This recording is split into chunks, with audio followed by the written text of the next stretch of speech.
poquito lenta la compu, pero ya va a entrar. Aquí está. Bien, vamos a hablar entonces de lo que son infecciones en reumatología y vamos a abordar el tema que es artritis séptica. En este tema lo he hecho un poquito más funcional, se podría decir, más práctico para ustedes. Vamos a ver los diagnósticos diferenciales en cuanto a lo que es la artritis séptica, los estudios complementarios y también el papel de los biomarcadores en el diagnóstico de la artritis séptica.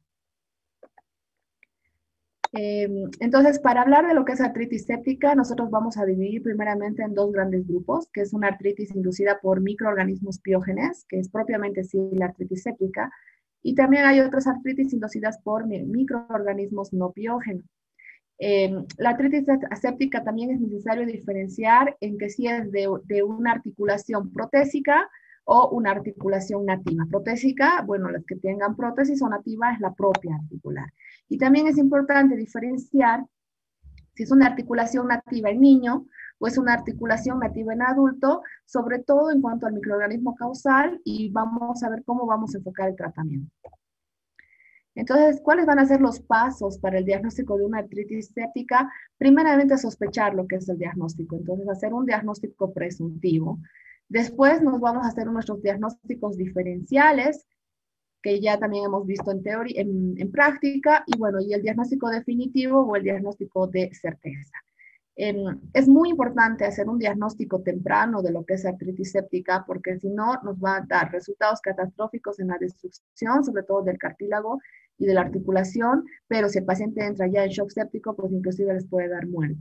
Entonces, todos los clínicos debemos abordar a estos pacientes, ya que vengan con un cuadro de monoartritis, fiebre, etcétera, con una clara intención de descartar que no sea una etiología séptica. Entonces, vamos a hacer los pasos del diagnóstico en artritis séptica. Hemos dicho que lo primero es sospechar, el diagnóstico presuntivo. ¿Cuándo vamos a tener una sospecha clínica? Cuando el paciente tenga una monoartritis, que el paciente tenga fiebre, aparte que tenga eritema y que tenga factores de riesgo, que ya vamos a ver cuáles son los factores de riesgo. Y después plantearnos lo que son los diagnósticos diferenciales mediante lo que es la anamnesis, la exploración física y bueno, y ahí entran ya los biomarcadores y las pruebas de laboratorio. Entonces, este es un estudio de infecciones en artritis de una serie de pacientes que han sido estudiados por distintos investigadores, que es una revisión bastante amplia, y se llega a la conclusión que el 85 al 98% de los pacientes que consultan por un cuadro de fiebre y monoartritis son artritis séptica. De estos que consultan, se ha sacado un porcentaje de cuáles serían las articulaciones más comprometidas en el caso de artritis séptica, y vemos que las articulaciones periféricas, que ya constarían rodilla, hombro y cadera, van a ser las que van a ser más predisponentes a presentar artritis séptica, pero también vamos a tener artritis séptica a nivel de lo que son las articulaciones axiales. Entonces, acá, por ejemplo, sacroiliacas, como muestra el dibujo, también tenemos esternoclavicular y la articulación interapofisiaria, que aquí vamos a hacer un paréntesis en el caso de hacer una comparación en lo que es la artritis interapofisiaria a nivel de lo que es la columna y la espondilodicitis. Ambas van a ser más preeminentemente en varones y también en personas mayores de 60 años. La localización más común de ambas va a ser a nivel lumbar, pero la espondilodicitis también tiene un porcentaje de 28% a nivel de lo que es la columna torácica. La presentación clínica es fundamental. En la artritis interapofisiaria nosotros vamos a tener un cuadro del paciente agudo. En cambio, en la espondilodicitis el paciente va a tener un inicio subagudo, va a ser más insidioso. Ambos van a tener limitación en lo que es la movilidad de la columna. Ambos van a tener fiebre, mayor porcentaje vamos a ver en las artritis interapofisiarias, la fiebre más elevada con el cuadro más agudo. Y ambos también van a tener un déficit neurológico. En cuanto al agente infeccioso que vamos a pensar, en primer lugar siempre el estafilococo aureus, sobre todo en las artritis interapofisiarias, y en la espondilodicitis también tenemos otro porcentaje de 39% para los bacilos gram negativos. En cuanto al estudio por imágenes, en la artritis interapofisiaria nos va a servir mucho lo que es sobre todo la resonancia magnética, y en la espondilodicitis nos sirve frecuentemente lo que es la radiografía, y si no se ha llegado a un diagnóstico diagnóstico mediante centellograma óseo, por ejemplo, ni tomografía, entonces recién nos sirve bastante lo que es la resonancia magnética nuclear. En cuanto a la extensión extravertebral que va a presentar cada una de las patologías, la artritis intraapofisiaria va a tener mayor localización paraespinal, al igual que la espondilodiscitis. Entonces, en este estudio se ha llegado a la conclusión que el 75% de los pacientes que consultan por una monoartritis van a tener una artritis séptica a nivel de articulaciones periféricas y un 25% a nivel de lo que son las articulaciones axiales. La fiebre va a estar presente prácticamente en todos los pacientes, es un elevado porcentaje, 70%, no obstante, el otro 30% puede ser que no tenga fiebre. El eritema va a ser muy importante diferenciar que el eritema vamos a encontrarlo en artritis microcristálicas y también en artritis séptica. En el 40 al 50% de los casos va a presentarse en artritis séptica. Diagnóstico diferencial muy importante con bursitis y celulitis. Por ejemplo, acá tenemos una bursitis olecraniana. Acá tenemos una artritis séptica a nivel de lo que es el dedito con un eritema importante, aunque cabe la duda porque hay una erosión importante que también parece una gota. En cuanto a los factores de riesgo, se han estudiado en todos estos casos de los pacientes, en esta serie de casos, los factores de riesgo van a estar presentes en el 70-80% de los casos. ¿Y cuáles van a ser estos factores de riesgo? La artritis reumatoidea, osteoartritis también, las prótesis articulares, estatus socioeconómico bajo, abuso de drogas endovenosas, alcoholismo, diabetes, inyecciones de corticoides intraarticulares y también la presencia de úlceras cutáneas que sean concomitantes a la articulación, por donde puedan tener un punto de entrada. La presencia de artrosis no va a descartar la posibilidad de una artritis séptica en el caso de monoartritis, entonces tenemos que seguir estudiando. Y la artritis reumatoidea se va a considerar un factor relevante en la artritis séptica. ¿Y por qué motivos? Estos estudios avalan que la artritis reumatoidea va a ser un factor de riesgo no por en sí por la enfermedad, sino por el daño estructural que tiene la articulación, por el tratamiento que el paciente conlleva con lo que son las drogas inmunosupresoras y las drogas de glucocorticoides, y también un daño estructural en aquellos pacientes que ya reciben drogas mucho más fuertes como son, por ejemplo, las drogas biológicas, y esto va a llevar a un 0,5 a un 3% de los pacientes con artritis reumatoidea que presenten una artritis séptica. ¿Cuál es el diagnóstico diferencial que ustedes tienen que plantearse en el caso de una monoartritis?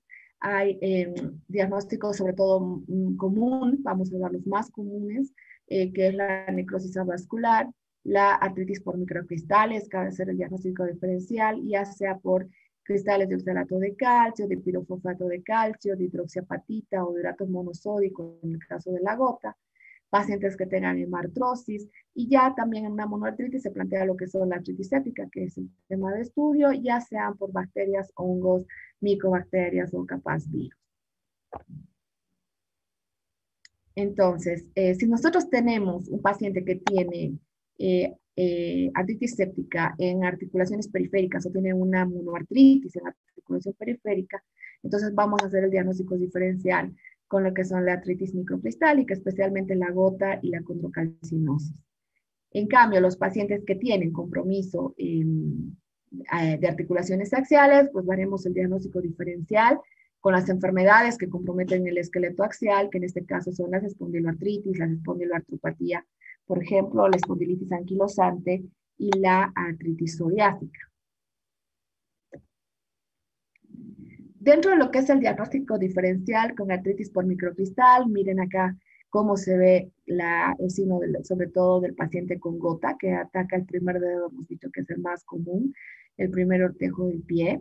Y miren, en esa radiografía vemos la condrocalcinosis que tenemos en lo que es la rodilla. Entonces, el diagnóstico nos va a ser, sobre todo fundamental, el estudio del líquido sinovial y también un poco lo que es los antecedentes en la anamnesis, que son, por ejemplo, la condrocalcinosis personas mayores.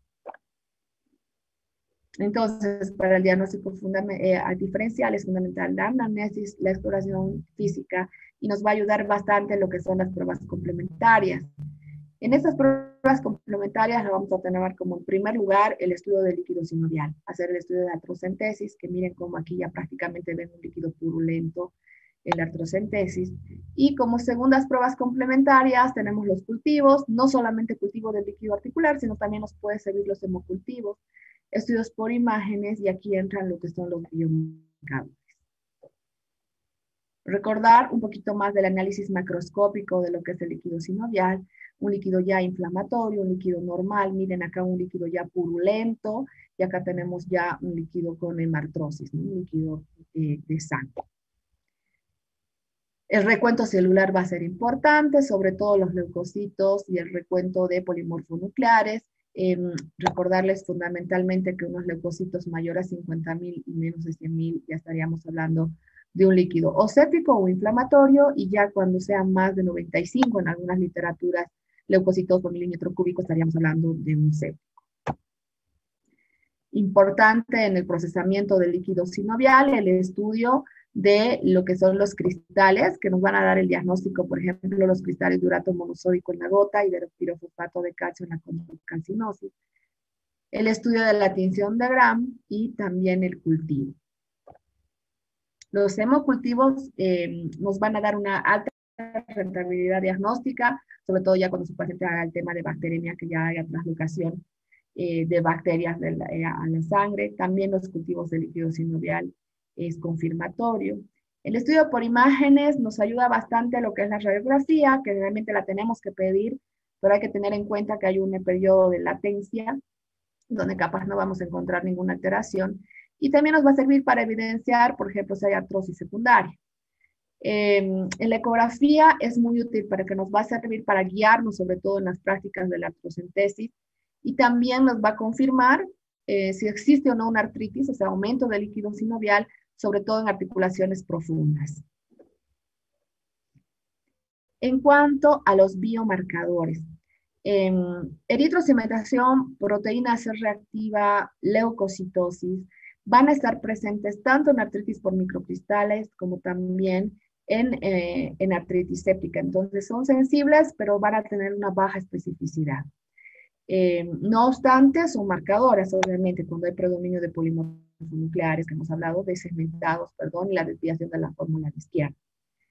El lactato es un estudio en líquido sinovial que no se realiza en la práctica asistencial habitualmente, pero tendría una alta sensibilidad también y especificidad. El lactato también lo pedimos en gasometría arterial, por ejemplo, para ver si el paciente está séptico. Y otro biomarcador que tampoco es de práctica asistencial común, pero que podría servir para que conozcan, es la procalcitonina. Que la procalcitonina, niveles bajos de procalcitonina en sangre, van a tener un valor diagnóstico inclusive más elevado, se podría decir, que la proteína C reactiva en artritis séptica. Entonces, el diagnóstico obviamente de la artritis séptica no lo vamos a basar únicamente en los valores de procalcitonina, porque la procalcitonina también puede estar baja en otros procesos infecciosos, pero nos ayuda bastante para ver si es sepsis o no. Pasando a otra enfermedad que va a ser gatillada por un proceso infeccioso, aunque no sea biógenes, que vamos a encontrar en la fiebre reumática, que es un padecimiento inflamatorio, inmunológico, sistémico, que se va a presentar como consecuencia de una infección por una bacteria, que en este caso es de la familia de los cocos, específicamente el estafilococo beta hemolítico del grupo A. Hay varios serotipos de estos streptococos que gracias a la proteína M que tienen se ha logrado aislar cuáles son los más reumatogénicos, que también las vamos a ver a continuación. Va a afectar principalmente a lo que son las articulaciones, el tejido celular subcutáneo, y una de las complicaciones más severas, se podría decir, en la fase aguda es el compromiso del corazón, que nos puede dar una pancarditis, una afectación tanto en pericardio, en miocardio y en endocardio, y dejar después en fase crónica una secuela que es la famosa valvulopatía reumática. En cuanto a la epidemiología, generalmente se va a presentar en niños y va a ser de 5 hasta los 15 años de edad. Va a ser muy común lo que son las recidivas. Y la causa más común de cardiopatías residuales que queden en fase crónica de pacientes jóvenes entre 5 a 30 años va a ser secundaria a un proceso de artritis de fiebre reumática. El 3% de las personas que cursan infecciones por este estreptococo y no sean curadas van a poder desarrollar también fiebre reumática. En cuanto a la epidemiología, entonces los países subdesarrollados, especialmente en zonas cálidas y tropicales, van a tener muy alta probabilidad de tener una mayor incidencia en lo que es la fiebre reumática. 15 millones de casos nuevos anuales es lo que se estima en la población. Y hay algunos factores que han logrado disminuir lo que es la incidencia de la fiebre reumática, sobre todo el inicio de antibióticos en forma precoz, mejorar la calidad de vida, disminuir lo que es el hacinamiento y sobre todo, bueno, esto es muy, muy obvio que es mayor acceso a atenciones de salud y cambios en lo que es la virulencia del estreptococo. ¿Qué es lo que va a pasar? Bueno, la primera vía donde va a estar abordado, sería donde va a abordar el estreptococo, es por la vía respiratoria, especialmente a nivel de la garganta, el estreptococo beta hemolítico del grupo A, y esto va a causar una reacción inmunológica, dando la enfermedad de fiebre reumática en fase aguda a los 10 y 14 días después de haber tenido el proceso infeccioso.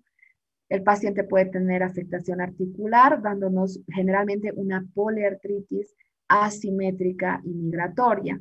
Y a nivel del corazón, pues una carditis, ya sea compromiso de pericardio, miocardio o endocardio, y ya nos deja la secuela a nivel valvular. ¿Qué válvula se va a afectar? Generalmente es la válvula mitral.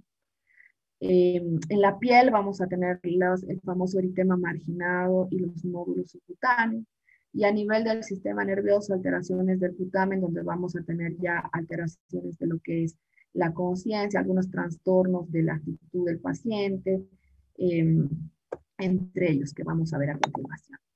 Entonces, este estreptococo del grupo beta hemolítico del grupo A va a basar su virulencia en lo que es su capa externa, donde vamos a tener la proteína M, y esta proteína es una defensa contra la fagocitosis, o sea, ayuda a que nuestro organismo no fagocite fácilmente a este estreptococo. Entonces, esta proteína M nos ha permitido identificar dentro de lo que son 80 serotipos, algunos dicen inclusive 100 serotipos diferentes, y se ha identificado que los más reumatogénicos son los serotipos 5, 14 y 24, que son los que van a desarrollar lo que es la fiebre reumática.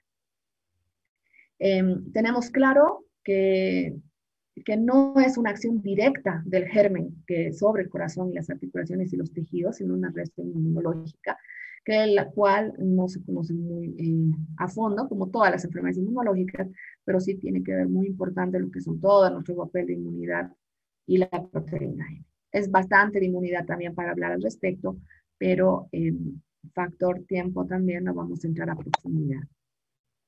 Acá tenemos en la capa externa, este es un estreptococo con sus capitas. Acá en la capa externa, en las fimbrias, nosotros vamos a tener lo que son ácidos lipoteicos, proteína M, proteína T y proteína R, y la que va a ser más importante para la patogénesis es la proteína M, que aquí sí dice más de 100 serotipos, en la otra literatura dice 80. Esta proteína M va a determinar la virulencia, va a ser antifagocítica y va a inhibir la migración leucocitaria para inhibir que sean fagocitados. Entonces, ¿cuál es la clínica que vamos a tener? Como ya hemos hablado y recordar, afectación de grandes articulaciones en forma asimétrica, o sea, poliartritis asimétrica y migratoria, que generalmente es benigna porque no causa erosión, no causa deformidad. La pancarditis, que va a afectar al miocardio, al pericardio y al endocardio, y entre las válvulas más afectadas tenemos sobre todo la válvula mitral.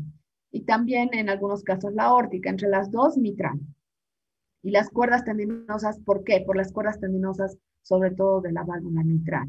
Nos va a dar un signo de insuficiencia mitral, que va a ser el más característico, y se va a manifestar por un soplo sistólico regurgitante. Entonces, nosotros, ¿qué vamos a escuchar? Nuestro paciente con taquicardia y paciente con un soplo. Entonces, pregunta de examen de las válvulas más afectadas en fiebre reumática es la válvula mitral. También vamos a tener lesiones a nivel del sistema nervioso, las lesiones del ganglio de la base y del núcleo caudado, que es lo que nos va a dar la parte clínica, que es la famosa corea. Y la corea suele presentarse como un desorden del comportamiento que puede ser aislado, muy sutil. El paciente puede presentar la habilidad emocional, incoordinación, pobre rendimiento escolar y ya los movimientos incontrolables, muecas faciales exacerbadas generalmente por estrés y que desaparecen con el sueño, y también puede tener periodos de latencia largos. Y es así que tenemos lo que son los criterios de Jones, que son los criterios diagnósticos para un paciente con fiebre reumática. De estos tiene que tener por lo menos 2 criterios mayores o un criterio mayor y 2 menores para encasillar a este paciente dentro de lo que es una presunta fiebre reumática. Y entre los mayores tenemos la poliartritis, el eritema marginado, los nódulos subcutáneos, carditis y corea menor, y en los menores fiebre, artralgias, haber tenido fiebre reumática previa, porque a veces es muy recurrente, carditis reumática previa, eritrosedimentación y proteína C reactiva elevada, y en el electrocardiograma encontrar un PR prolongado. También se suman estos criterios la evidencia de una infección estreptocócica previa, por ejemplo, un asto elevado, u otros anticuerpos frente al estreptococo, un cultivo de fauces donde nosotros tengamos la evidencia de que tenga el estafilococo beta hemolítico del grupo A, o un paciente que haya tenido escarlatina reciente. Nosotros vamos a tener una evidencia clínica para clasificar a estos pacientes. La poliartritis migratoria va a estar presente en el 75% de los casos con fiebre reumática, generalmente es asimétrica, va a afectar a grandes articulaciones, especialmente en las rodillas, el tobillo, las muñecas y los codos, y también puede afectar a la columna, y muy poco porcentaje, muy poco frecuente en las manitos y en los dedos y en los dedos de la mano. ¿Qué es lo que vamos a encontrar? Pues los signos de sinovitis, ¿no? Calor, rubor, inflamación y dolor. La artritis grave en estos pacientes con fiebre reumática puede durar varias semanas en pacientes que no han sido tratados especialmente. En algunos puede durar 1 a 3 días sin tratamiento, pero como es migratoria, va a ir a migrar a otra articulación grande. En algunos casos podemos encontrar, como en el dibujito, un paciente con monoartritis y que tenga fiebre reumática, sobre todo en aquellos que han iniciado un tratamiento antiinflamatorio precoz. Y el líquido sinovial nos va a ayudar para el diagnóstico, va a ser un líquido sobre todo inflamatorio. La carditis, la gravedad sobre todo se va a ver en la fase aguda y va a depender de la gravedad que nosotros vamos a tener en este compromiso. O sea, la carditis va a ser la complicación más grave. Entonces puede venir desde una pancarditis exudativa fulminante y fatal hasta una afectación, por ejemplo, leve transitoria, ya sea una afectación del pericardio, como ven en el dibujito, miocardio, endocardio. El eritema marginado va a estar presente en bajo porcentaje, pero miren cómo son las lesiones. Características son lesiones maculares eritematosas, que tienen un centro pálido, como ven en todas las lesiones, muy característico lo que es fiebre reumática, generalmente no pican, o sea, no tienen prurito, y se va a presentar en lo que es el tronco, las extremidades, y una característica importante es que no compromete cara. En cuanto al tratamiento que vamos a abordar en un paciente con fiebre reumática, vamos a abordar un tratamiento en fase aguda, que generalmente se utiliza una penicilina benzatínica según el peso del paciente. Si es menor a 25 kilos o mayor a 25 kilogramos, 1.200.000 unidades internacionales intramuscular de penicilina benzatínica. Y también se podría hacer por 10 días amoxicilina, y en los pacientes alérgicos podríamos usar eritromicina por 10 días. Y después hacer una terapia de profilaxis secundaria. Entonces, cada 3 semanas vamos a administrar al paciente penicilina benzatínica de 1.200.000 unidades internacionales, intramuscular, o en su caso, si es alérgico, pues usaremos lo que es la eritromicina. El esquema de antiinflamatorios en este paper se ha visto que es muy útil para usar para cualquier tipo de fiebre reumática, pero sobre todo en los pacientes que tienen evidencia de carditis, vamos a usar prednisona de 2 a 3 semanas, y luego vamos a bajar entre 2 a 8 semanas, Y si ya tiene una carditis muy severa, pues vamos a utilizar pulsos inclusive de metilprednisolona. En pacientes con artritis severa, pero que no tengan carditis, nos va a ayudar la aspirina. También nos va a ayudar, por ejemplo, otras drogas como el naproxeno, que se ha visto mucho éxito al respecto. Y para los pacientes con corea, generalmente en niños usamos lo que es el alopurinol. Perdón, el aloperidol. El haloperidol a dosis kilogramo peso, pero también se han visto otras drogas que han sido utilizadas exitosamente, como por ejemplo el ácido valproico, la carbamazepina y el fenobarbital, y ese tratamiento lo tenemos que mantener por lo menos entre 8 a 12 semanas. En cuanto al pronóstico, la enfermedad es autolimitada y la duración promedio alrededor es de 8 semanas. La fiebre reumática es recurrente, o sea, relativamente común que sea recurrente, y algunos episodios de fiebre reumática suelen repetir solitos, o sea, suelen revertir, perdón, espontáneamente. Alrededor del 30% de los jóvenes y niños terminan con un daño valvular permanente, y ahí es donde nosotros tenemos que tener en cuenta la anamnesis en los pacientes ya adultos, que tengan algún cuadro de sepsis y que tengan un daño a nivel de lo que es la válvula, sobre todo mitral, una valvulopatía, que pueden hacer endocarditis muy comúnmente. Y las complicaciones pueden ser generalmente severas con el tiempo. Y este cuadrito que me pareció muy bonito, que les puse al final como un cuadrito resumen, donde nos habla de la enfermedad inflamatoria sistémica, que va a ser causada por el estreptococo beta hemolítico de grupo A. La complicación y la afección más grave va a ser la carditis. La frecuencia de afectación valvular principalmente va a ser la mitral, después la aórtica y así descendiendo. Tenemos los criterios mayores y los criterios menores para el diagnóstico y el tratamiento dosis kilo peso, que me ha parecido una diapositiva sumamente cortita y lo más importante que ustedes tendrían que saber. Con esto habríamos terminado lo que es el avance de la materia en cuanto a todos los temas, que ya estaríamos con el 100% de avance. No sé si tienen alguna pregunta, alguna duda.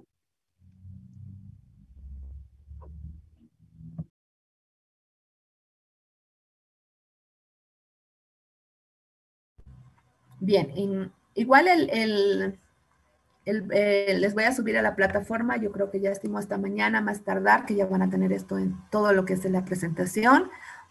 Si no hay otra pregunta, entonces me despido, chicos. Conmigo es la última clase del año. Les deseo éxitos en sus exámenes finales.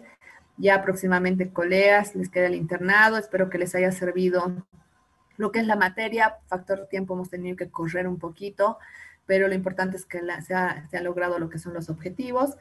Un gusto, chicos, y bueno, les deseo todo lo mejor el 2021.